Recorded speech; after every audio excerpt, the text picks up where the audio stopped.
Right now, the upside risk in this market is exceptionally high. One of the reasons why, is alluded to, the markets are incredibly tight from a physical perspective.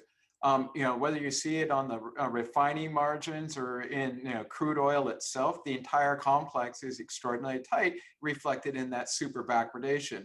Obviously, what it means is that this market is incredibly vulnerable to any type of supply or demand disruption, very much like what we saw in European gas and power, let's say late last year. So oil has now teed itself up, to look very similar to what European gas and power looks like. That was what we highlighted this risk back in October of last year. We're at that point right now. And so the question is, can you come up with any supply or reduction in demand as you move into the spring to be able to ease the situation? Now, 2008 was a financial crisis. This is a molecule crisis. We're out of everything. I don't care if it's oil, gas, coal, copper, alloy, you name it, we're out of it.